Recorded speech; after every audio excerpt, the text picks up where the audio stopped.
Why bad meetings destroy innovation is what we're talking about today, the eCentral Business Show. I'm joined by Ian Plowman from Cooperative Conversations. Ian, thanks for coming in, or thanks for extending this conversation. Hello, John. Thanks for having me. Yeah, great. Now, what we've done in the first couple of videos, we've talked about effective meetings and the reasons why meetings have been so bad traditionally. But what I want to explore with this one, and this is like a third topic, and the one that really eats me away, is everybody's talking about innovation, but on the basis of what you're saying, bad meetings can destroy innovation. What's your view on it? Okay. Innovation is when a good idea gets put into practice. Okay. Yes. Good definition. Before you get to innovation, you need creativity. Yes. Which is a good idea. And creativity is generally an idea that's brand new, original, never been happened before. Good ideas come from individuals. Yeah, right. Innovation has to happen with a group of people. And so the creative idea needs to get sold to a group of people. Now, the big difficulty, and many people would experience this, you come along to a meeting, you know what the subject matter is going to be, you've been thinking about it, driving to work, or waking up at 2 o'clock in the morning and say, I've got a wonderful idea, I'll present it to the meeting, right? And so you do, right? And the most common response is a lukewarm, duh. Oh yeah, well me as a bit of a crazy marketing guy, you know, a lot of my stuff falls on dead ears. Exactly, and that's because I think I'm presenting a good idea to people. Now, imagine if I presented that good idea and I was speaking Swahili. Meaningless. I know what it means and no one else knows what it means. The difficulty is that the good idea that I've been thinking about, other people haven't been thinking about it. So it's hot for me and it's cold for them. Now, and I think I'm presenting information about this good idea to the people. Yes, yes. I'm not. If I'm speaking Swahili, everybody can hear me, it's just not making sense to them, right? And so people, when they come up with a good idea, are really only presenting data, noise that isn't necessarily click, click, click in somebody's head to think that that's a good idea. And the way to get that click, click, click is to allow the good idea to sit on the table or on a whiteboard or whatever and allow people to play with it and separate out. And this is what we commonly don't do in our meetings. We don't separate out the idea suggestion part of the conversation to the decision part.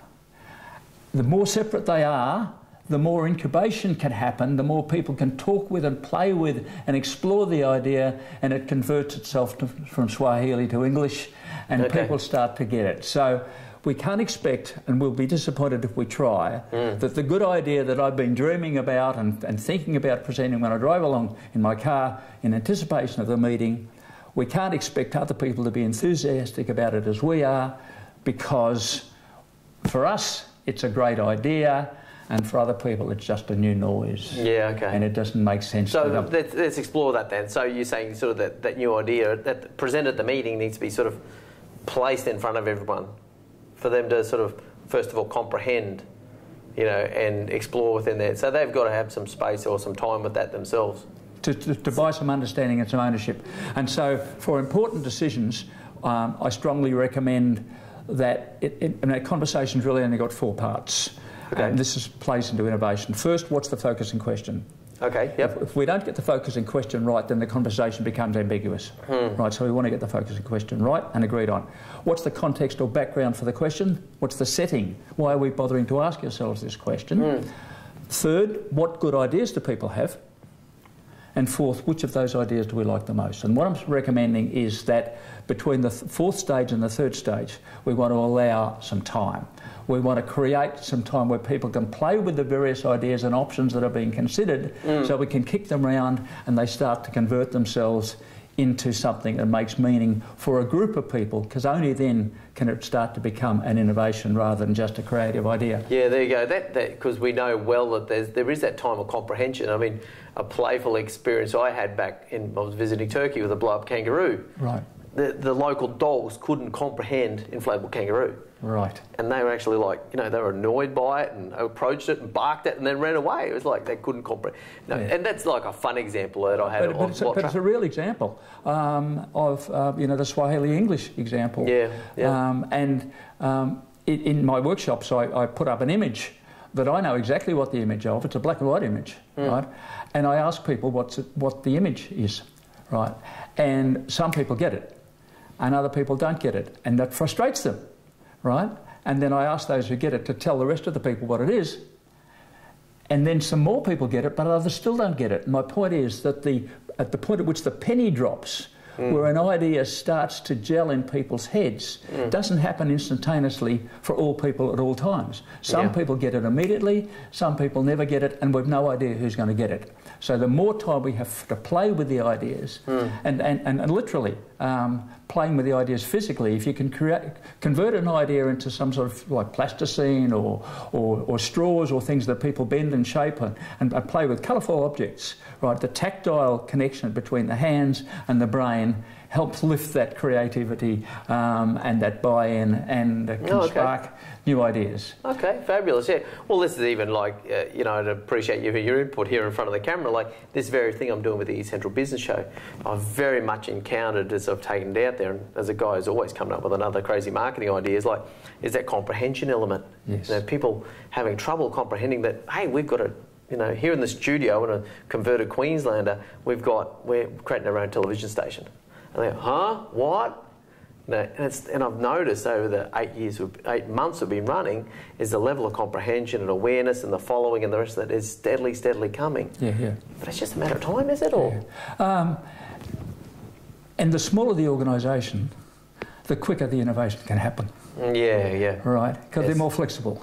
Yes. And there are less layers, and every layer tends to be somewhat a filter for good ideas, filtering them out rather than filtering them in. Yes. And so hierarchical organisations need to work particularly hard using these particular methodologies, cooperative conversations, to ensure that the good ideas can diffuse themselves through the organisation quite rapidly, rather than being killed at any particular level. Yeah. And that's the challenge I see with them. As I said, what we're doing here is, we're a small organisation. We say let's set up a TV station. Let's start the eCentral Business Show, and it's gone from milestone to milestone. But I'm trying to educate others on that very possibility and this place I see that's going to happen in the future, where every organisation is going to have some sort of studio, so they can do exactly this. Narrow cast, great content to a following is an opportunity that every business has, by the way. So it's I fully hear you, and you see when I go into meetings and try and explain it, it's a bit lost on them. There's a genuine sort of blank white. Well, just as a closing comment, my PhD was looking at the issue of why organisations unconsciously block the very innovation they're seeking. Oh. Right? And if we understand how they inadvertently block it, we can then free it up. Right. And that's why I designed these, because the intention of these was to bypass that unintentional, inadvertent, but in almost every organisation I've come across, this blocking of creativity flowing upwards to where it can get traction. We now have, in the 21st century, modern ways of doing that, and cooperative conversations is one of those ways. Okay, there's a bunch of great knowledge inside that book and inside your head, Ian. How do people get in contact with you have a cooperative conversation? Please ring me, 0417 705 489, or check out the website.